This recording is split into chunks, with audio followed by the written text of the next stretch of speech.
Honorable members, a nation's future is its children. As custodians of and trustees for future generations, it is our duty to protect, nurture, and mold our young children into responsible citizens. Our children embody the only true guarantee of continuity of this project that we call Kenya. To this end, my administration continues to institute far-reaching reforms within our education sector.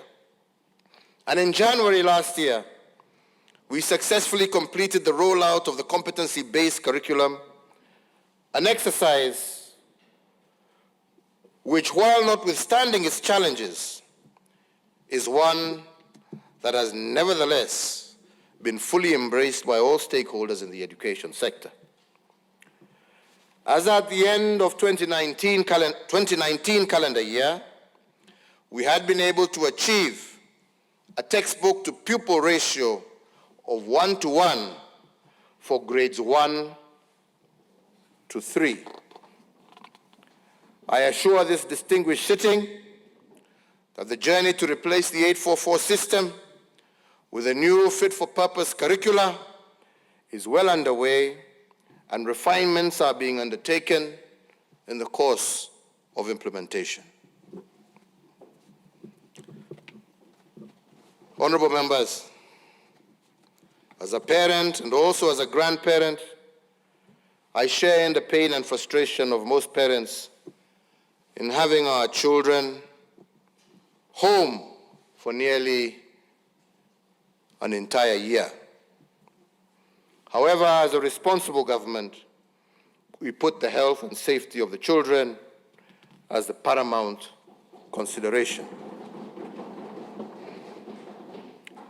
The gradual and phased reopening of schools that began with the examination classes is being carefully monitored at all levels so as to ensure that our young Kenyans are safe and secure as they continue preparing for their national examinations.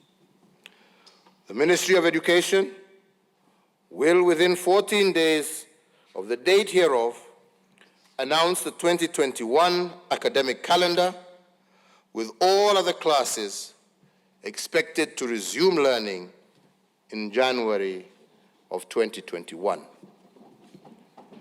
Still on the subject of our basic education, I made a commitment to the nation during my last State of the Nation address that no child should be left behind, meaning that no child be denied their right to access education.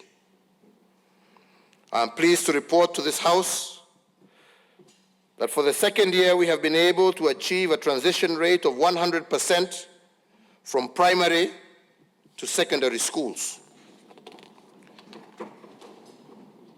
And even as we prepare to reopen schools, I once again reiterate that no child will be left behind, even those who unfortunately have transitioned into being young parents.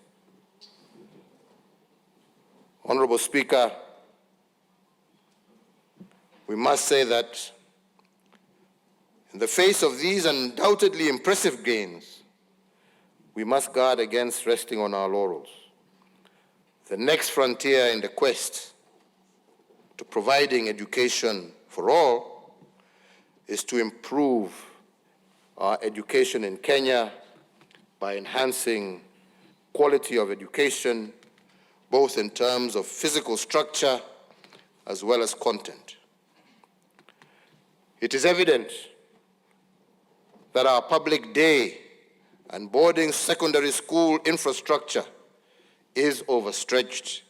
As a result, our students are suffering congestion in both classes and dormitories. These challenges, however real, must not stop us from pursuing what we know to be the right thing for our children. Rather, they should act as motivation for us to work even harder. Through a combination of interventions, both policy and financial, involving the Ministry of Education, county governments, and members of the National Assembly through the National Government Constituency Development Fund, we shall have the necessary resources to address the infrastructure gap to our education sector conclusively within the next 24 months. In this regard, I therefore appeal to members of the National Assembly that the use of funds under your oversight should be used primarily to respond to the immediate and short-term needs of our learners.